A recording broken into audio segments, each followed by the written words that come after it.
कहानी सुनेंगे। कहानी का शीर्षक है गधे की समझदारी। क्या शीर्षक है? एक गधा था और वो जंगल में हरी हरी घास चरने के लिए गया। क्या चरने गया?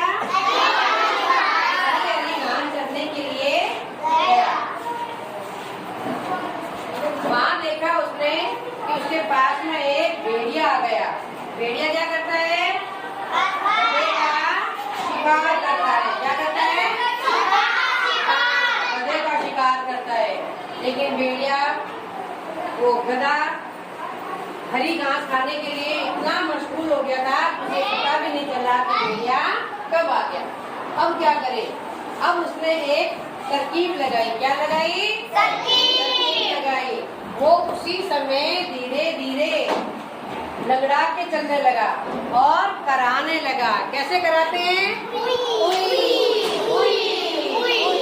क्यों? क्योंकि उसके पाँव में एक कांटा चुभ गया था। भेड़िया पास आया।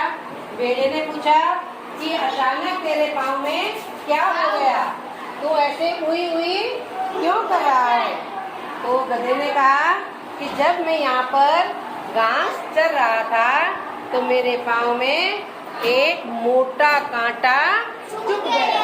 क्या चुभ गया? मोटा कांटा चुभ गया। तो क्या तुम मेरी सहायता करोगे?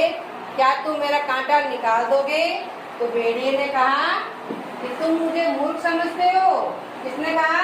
भेड़िए ने। कि तुम मुझे मूर्ख समझते हो। मैं तुम्हारा यहाँ पर शिकार करने आया हूँ। मैं तुझे यहाँ पर खाने आया हूँ और तुम मुझे कह रहे हो मदद कर दो। तो गधे ने क्या कहा कि मैं तुम्हारे भलाई के लिए ही बात कह रहा हूँ। तो भेड़िए ने कहा कि मेरी भलाई कैसे हो सकती है? तो गधे ने क्या कहा कि जब तुम मुझे मार कर खाओगे तो मेरे पाँव में जो मोटा कांटा है वो तुम्हारे गले में फंस जाएगा और तुम्हारी जान भी जा सकती है। तो भेड़िए ने कहा हाँ ये बात तो सही है। जैसे ही भेड़िया गधे के कहाँ गया? पाँव के पास। कहाँ गया? पाँव के पास गया और कांटा निकालने को तैयार हुआ। गधे ने और जोर से गया और भेड़िए को अपनी मूर्खता पर बहुत ज्यादा पछतावा हुआ और गधा अपनी समझदारी से बच गया। गधा अपनी समझदारी से बच गया। देखो बच्चों, आज हम पंचतंत्र की कहानियाँ सुन रहे हैं, ठीक है ना? आपको पंचतंत्र की कहानियाँ मैं सुना रही हूँ। कौन सी पंचतंत्र की कहानियाँ? देखो, एक बार एक सांप था। क्या था? एक बार एक सांप। वो एक पेड़ की बिल में रहता था। कहाँ पे रहता था ये?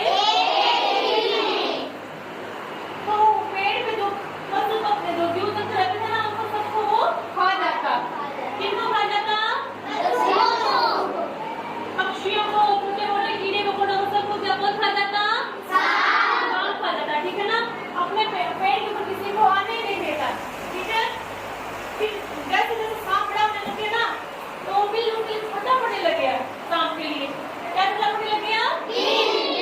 ठीक है? फिर उसने सोचा अपने नई जगह पे चलते हैं। तो एक और पेड़ पे गया। उसमें उसको बड़ा सा बिल दिखा। क्या दिखा उसको? बड़ा सा बिल दिखा।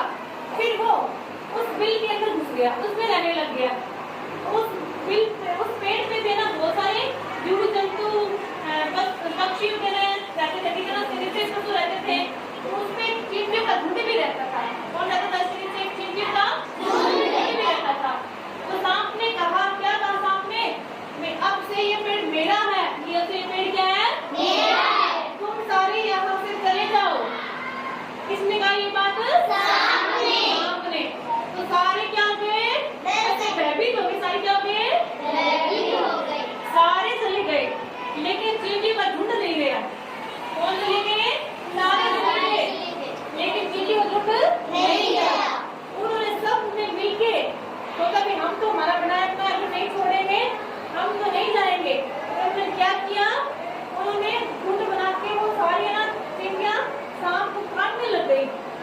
कीड़े सारी क्या करने लगी सांप को काटने लग गई। फिर सांप दर्द से कराने लग गया। सांप क्या करने लगा? दर्द से कराने लग गया। फिर सांप ने उस पेड़ को छोड़ दिया। किसने छोड़ दिया? सांप ने छोड़ दिया। अपने को सामने से क्या शिक्षा मिलती है कि संगठन में शक्ति होती है। संगठन में क्या होती है? जो मतलब एक बच्चा ये काम नहीं करता, वो दो चार बच्चे मिलकर काम को कर सकते हैं। इसलिए हमको सभी को मिलजुल कर रहना चाहिए और मिलजुल कर कार्य